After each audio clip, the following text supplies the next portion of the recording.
Hi, Harpreet. Thank you for your essay. Let's have a look at it now.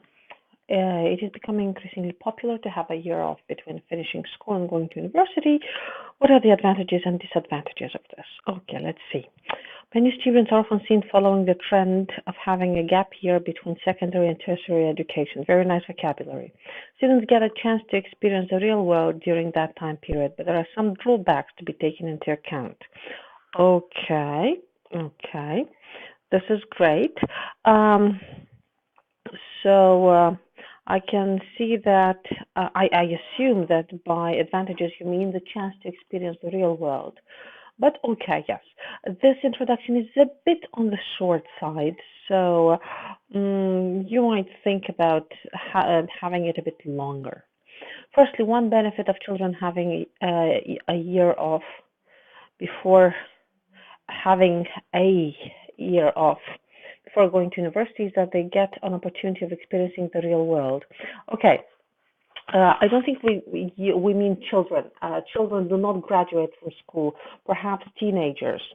Um, that would be my suggestion. Another thing, experiencing the real world. You have the same expression here. This shows that the range of your vocabulary is not as wide as it should be. So remember, do not reuse the same successful expression. Try to use as many synonyms as you can, because if you don't, this is going to affect your vocabulary score. For instance, children, yes, again, we mentioned that, can work during their gap year and gain some essential skills of life, or you could say life skills, such as managing finances and dealing with people. Yes, this is correct, but definitely not children. You can say school leavers, school graduates, high school graduates. Secondly, students get a time to figure out and decide what they are really interested to learn. I would say what they are really interested in learning or just in, and this makes it easy for them to choose subjects for university education. This is a very good explanation. However, I have a suggestion about vocabulary again. They get a time to figure out. This vocabulary is quite informal and it's quite simple. So perhaps you could use more appropriately sophisticated vocabulary to render more complex ideas at the same time. Thirdly, a year off from studies aids grammar students to relax their minds and get them grammar ready to learn new academic concepts. Like what? What do you mean by new academic concepts? In what context? I'm not sure that I understand the point of this. Again, try to avoid any expressions with get, as this is highly informal. So I like your cohesive devices for order, right? First, secondly, thirdly. This is great. So um, all of these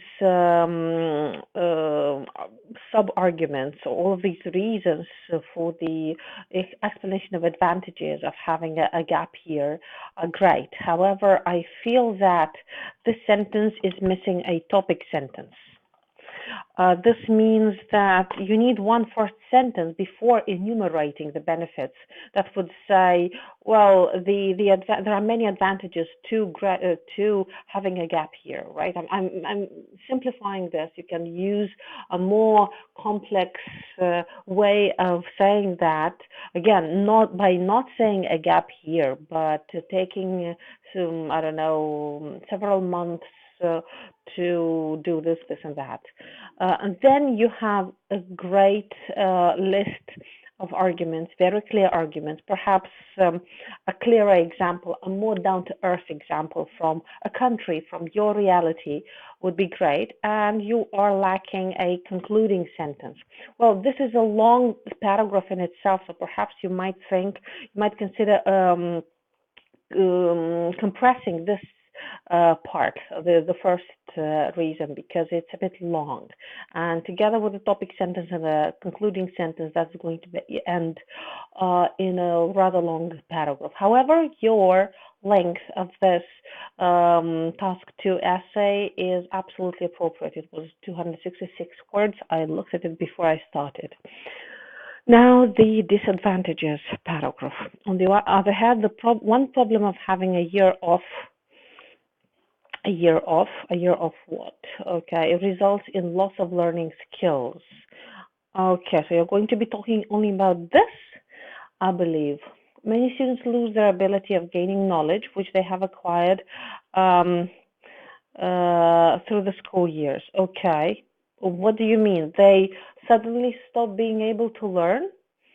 I think you should be more specific because if you think of, oh, they suddenly become stupid and become unable to learn anything new, that doesn't really happen. But of course, you do get kind of relaxed. That's true, but not as categorically as you have it here. So you need to be very careful with your examples or with further explanations. Hence, students perform badly when they go to universities. This is very simple vocabulary, very simple vocabulary.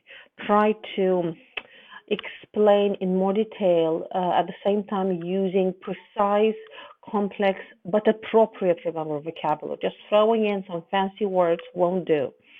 Moreover, some students get distracted, become distracted, or are distracted from the plan of going to university and study further because they think it is a better idea to make money and live independently instead of going for higher education.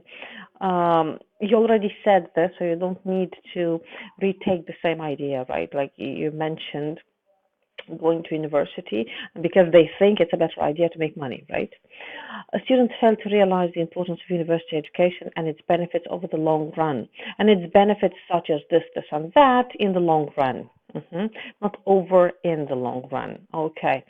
I like the explanation, but you need to be more specific and less categorical here because I'm not sure I understand what you mean.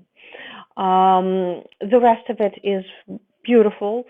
Some more specific examples from the reality that you're used to would be great, and the concluding sentence here at the end would be great. And of course, your vocabulary needs to be taken up a notch because you said that your previous score was 6.5. I might suppose that it is probably due to the informality and simplicity of your vocabulary because, you only need to get just a bit more precise and varied in terms of vocabulary, and you'll get there to 7 because you're already at 6.5. In conclusion, we're having a year off, and you said this before, a year off and a year off. You see, it still ends in vocabulary. It's not really about grammar or coherence because you're pretty coherent. You answer the question, the parts of the task absolutely appropriately, but it might lie in the vocabulary. So use a synonym, use a synonymous expression here. After school has some benefits. It can also lead, it can also lead to loss of learning skills for many and could also divert many, again, same structure, many and many, and could also, for many school leavers, and could also divert them from the idea of studying after school. Very basic vocabulary. Great grammar, though, great grammar. But along with appropriate words like divert, simply say studying after school. You can say continuing their studies, continuing on to the next step of education or embracing higher education, something like that. You have a beautiful tertiary education expression here. So I am sure that you have this vocabulary. Just make sure that you don't relax too much in terms of saying it in a very, very simple way. No, you need to be professional and academic enough. I mean, probably, I don't know what your IELTS exam of choice is, general or academic, but anyway, your essay has to be on the level and preserve an appropriate, serious academic style. So pay attention to the use of your vocabulary, and I'm sure that you're going to succeed.